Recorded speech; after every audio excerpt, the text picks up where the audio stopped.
En fait, on a un homme qui est souvent caché, qu'on ne voit rarement, mais c'est lui qui met en place tout ce système de son. Il vient la veille, même des fois 2 jours avant, il crie, il pousse des cris, et c'est magique avec lui. Et ça fait bientôt, on avait dit 25 ans, mais on est à plus de 30 ans, voire 35 ans par rapport à ses tout débuts.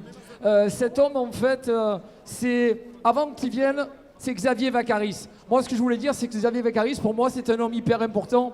Quand je dis Xavier Vaccaris, c'est toute l'équipe qui est derrière lui. Ça veut dire que grâce à lui, on a pu être sur Canal, on a pu être sur les très très grosses chaînes, et il a mis tous les combattants en avant, il les a fait monter au plus haut. Et ça, je peux vous dire que tous les gens qui sont ici sur le ring le savent, et c'est vrai que c'est grâce à lui qu'on est monté aussi haut, et que si des boxeurs ont été connus, je dirais partout, avec la télé, c'est un peu grâce à lui, et tant mieux. Et il est toujours là avec nous, il a toujours ce caractère des fois de cochon, mais c'est un amour en tous les cas.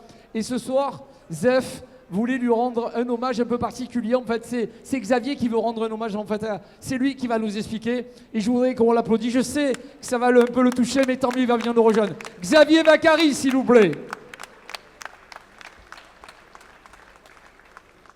S'il vous plaît, applaudissez-le fort parce que c'est un grand monsieur, parce qu'il a un grand cœur, il ne demande jamais rien mais il donne beaucoup. Et c'est un frère parce qu'on a commencé la boxe ensemble. Nous on s'est connus, on avait 15 ans tous les deux. Et aujourd'hui on en a 54. Donc vous avez compris l'amitié qu'on a tous les deux. C'est pas du cinéma. Alors j'espère pouvoir parler correctement pour une fois. Avant de commencer, je voudrais remercier toute mon équipe qui est là. Et tous les gens qui sont là, ils font partie de ma vie. Voilà.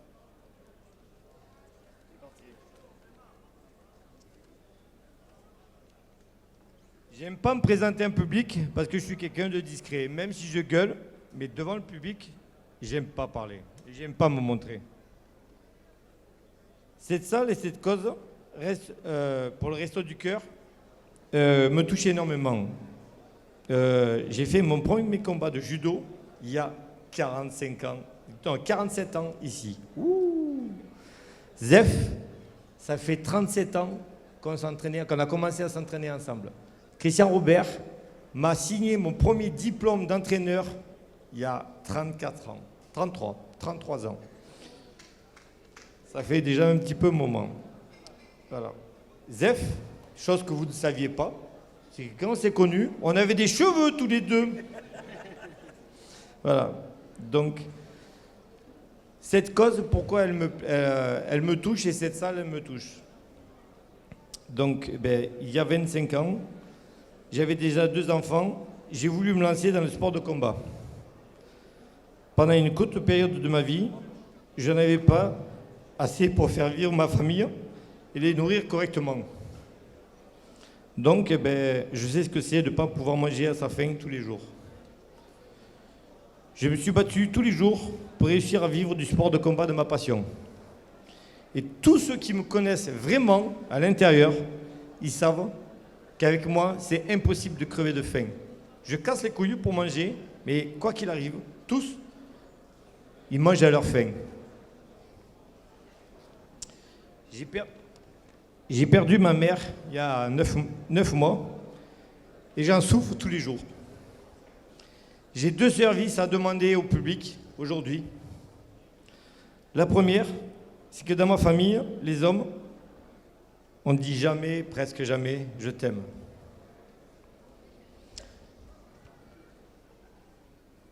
Je n'ai pas la force, alors d'aujourd'hui, de dire à ma mère encore, je t'aime. J'ai besoin que tout le public, s'il vous plaît, à 3, on crie tellement fort qu'elle m'entende tout en haut. 1, 2, 3, criez fort! C'est pas ça que j'ai besoin. C'est que j'ai besoin que tout le public crie je t'aime. S'il vous plaît, dites-lui. Je t'aime! Merci. La deuxième chose que j'ai besoin, c'est que s'il vous plaît, envoyez-lui un texto, appelez-la. Et si elle est à côté de vous, embrassez-la. Faites-lui des câlins à votre mère. vous ne savez pas ce qui peut se passer. Et franchement, je vous demande que ça. La deuxième chose, si vous êtes des hommes, parce que chez moi, je ne jure pas, je donne ma parole d'homme. Donc si vous êtes des hommes, embrassez-la. Envoyez-lui un texto. Appelez-la. La dernière chose que je veux dire, c'est que j'ai un de mes neveux qui a pensé plus au respect de sa mère qu'à lui-même. Et pour ça, je lui rendrai 1 million de fois plus. Donc, il comprendra ce que ça veut dire. Voilà.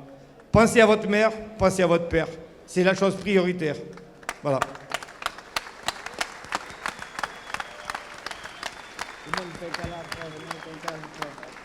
Tonton.